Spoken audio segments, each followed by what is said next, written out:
Olá, gente. Eu sou o professor Edilson Aragão e vou falar para vocês um pouco, né, da formação aqui da região metropolitana de Sobral. Veja, tudo começa a partir do início do século XVIII, né, com as concessões das sesmarias para a instalação de fazendas de gado. Então, em 1704, Antônio Rodrigues Magalhães consegue autorização para instalar a Fazenda Caiçara. A fazenda progride, né, tem um grande desenvolvimento.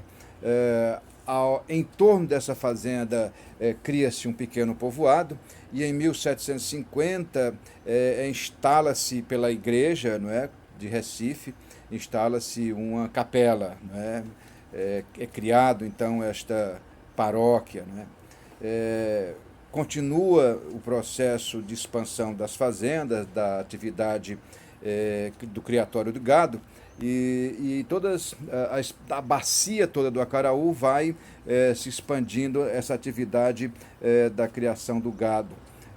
Até que em 1773 esta vila, né, esse povoado é alçado à categoria de vila distinta e real de Sobral, né, já aí com bastante movimentação, ficando no meio do cruzamento entre o próprio Vale do Acaraú, né, que pega do centro do estado até chegar na praia, e do caminho que cruza em direção à Serra da Ibiapaba. De modo que o criatório de gado vai se juntar ao comércio, né, as trocas, né, das mercadorias em direção às outras províncias.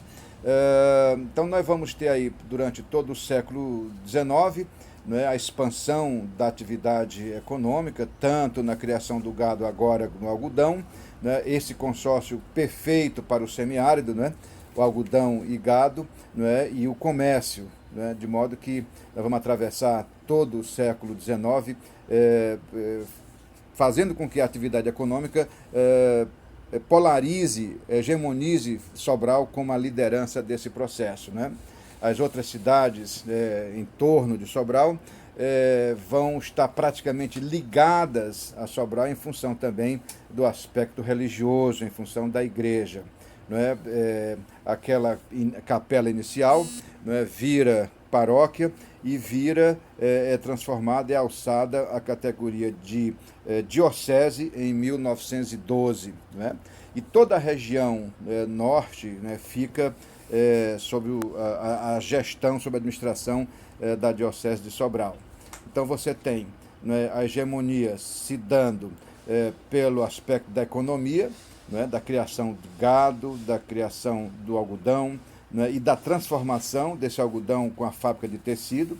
Né, e aí os comerciantes e os criadores, né, os industriais, meio que hegemoniza na região inteira essa produção, chegando até a financiar, né, toda a produção para receber os produtos. Né? Então isso fica patente uma dependência muito grande da economia com relação a Sobral. A indústria se instala em Sobral. Né? Então a produção da bacia do Acaraú se dirige para Sobral. Para daí ser exportada pelo transporte ferroviário, né, até Camusim. Né? Então há um consórcio também entre Sobral como centro de toda essa atividade econômica e o ramal ferroviário, que vai ser construído pelo Império, né, a partir de 1877 em função da seca, né, em função exatamente das fazendas que vão ficar com muitos trabalhadores sem fazer nada. O Império cria as frentes de serviços e aí monta e instala, né, financiado pelo capital inglês, a estrada de ferro de Sobral, né, que vai até Camusim, de Camusim, através, né, do porto, através do transporte marítimo, você chega, né, nas principais capitais do país. Então isso, a partir do século XX, nós vamos ter aí a continuação dessa hegemonia de Sobral, em função exatamente da indústria que vai se instalar, uma indústria ainda com base praticamente na atividade rural, né, a indústria do algodão, né, a indústria de transformação do tecido, não é? Mas também na indústria de produção de ração para o gado, né? Porque a atividade principal de toda a bacia é o criatório de gado. Nas secas, você precisa do resíduo, que é tirado a partir do algodão. Então, o consórcio, novamente, gado e algodão, vai atravessar praticamente a metade do século XX inteiro, enriquecendo, né, as estruturas de dominação de Sobral. A partir de 50, né, há uma mudança claramente percebida, mesmo ainda com a industrialização de base primária, entrando em falência, tendo em vista a questão da produtividade. Né? O Sudeste entra com muita força, né? Mas ainda há um certo desenvolvimento, ainda uma certa resistência, mas a gente percebe claramente que há uma mudança, há uma queda de produtividade da atividade rural, chegando praticamente, não é, à falência total. Não é? Aqui na década de 70, por exemplo, 70, 80, você vai ter praticamente todas as fábricas de tecido, de algodão, não é? E também de resíduo praticamente falidas, e essa atividade entra em colapso total, quando você começa a ter também já aparecendo um outro tipo de indústria, né? Indústria que não depende dos aspectos primários, como, por exemplo, a fábrica de cimento, né? Como, por exemplo, né, as fábricas que transformam, né, novos produtos, como plástico, etc. Isto vai fazer continuar na dependência de Sobral dessa região, mas um pouco fragilizada já, não é? Então você vai ter agora a cidade se preparando para uma mudança, e aí essa mudança vai se dar no papel de Sobral nesse processo, não mais como, digamos assim, demandadora, né, dos produtos, mas agora provedora dos serviços, né? Então você tem, pouco a pouco, mudando essa matriz para uma cidade que vai fornecer o serviço de educação, né? Desde a fundação da diocese, né, já com a criação do seminário, que foi o responsável por levar educação de qualidade para as elites de toda essa região, não só de Sobral, mas principalmente da bacia do Acaraú inteira. E depois o fornecimento dos serviços de saúde. Então você vai ter a economia, não é, os serviços também, a economia primária, não é, os serviços, não é, de saúde e de educação vão fazer com que Sobral ainda hegemonize essa região aqui.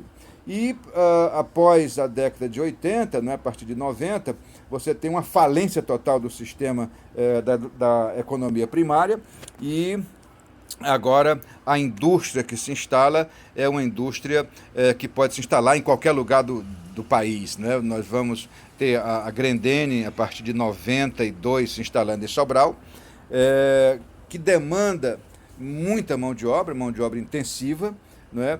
E vai praticamente hegemonizar a mão de obra de toda a região. Então você tem cidades como Forquilha, Groaíras, Meruoca, Alcântaras, Massapê, Senador Sá, fornecendo mão de obra para essa indústria, né, que tem na sua produção máxima em torno aí de 25 a 30 mil trabalhadores, né?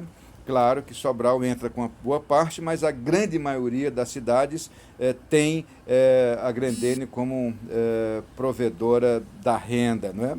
Além do sistema público, né? Então, essa é a situação que acaba hegemonizando Sobral nessa relação das cidades. Hoje, no século XXI, nós vamos ter exatamente a mão de obra, não é, Sobral como o maior centro produtor de empregos.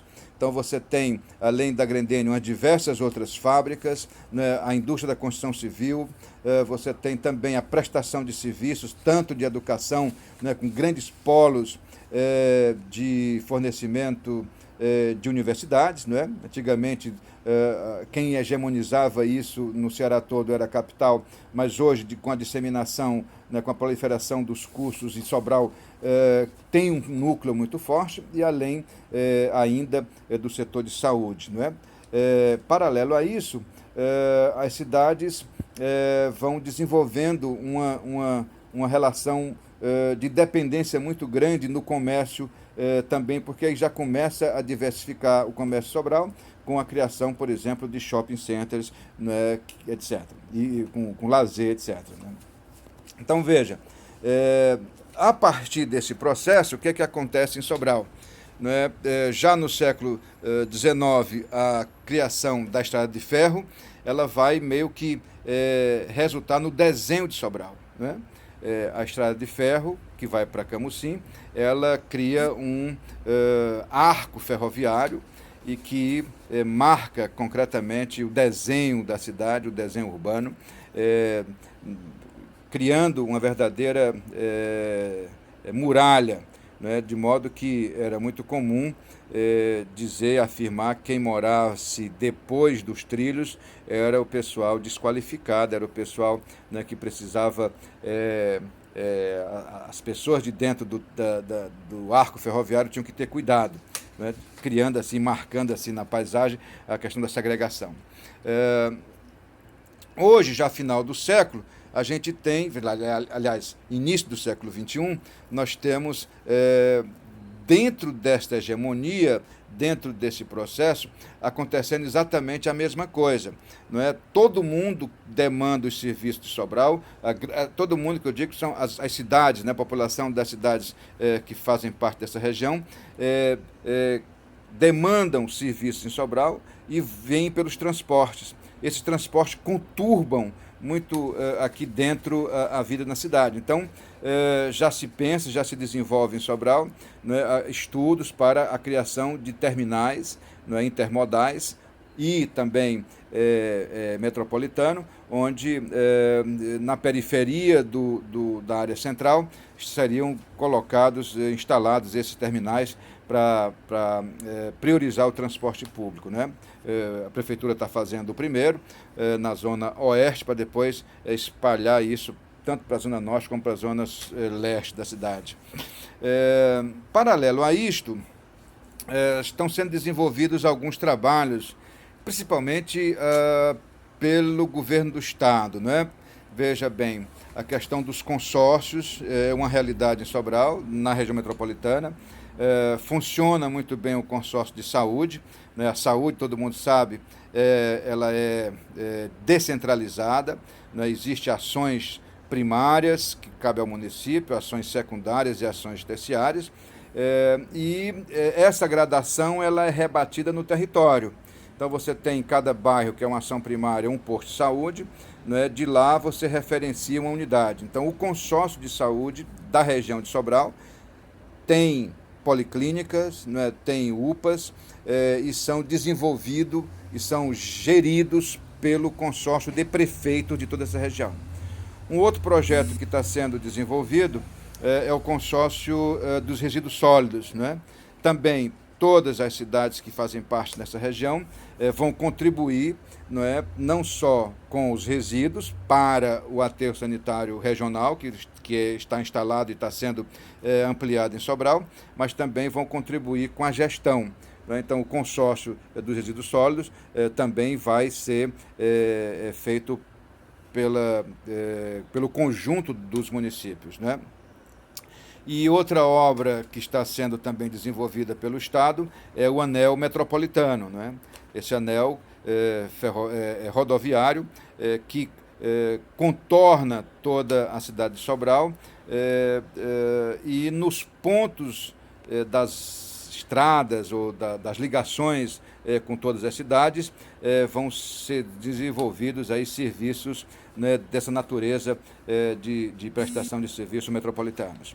Então é isso, eu acho que com isso aí eu espero ter contribuído para essa visão, né, assim, do ponto de vista do macroestudo da região metropolitana de Sobral. Muito obrigado, boa sorte.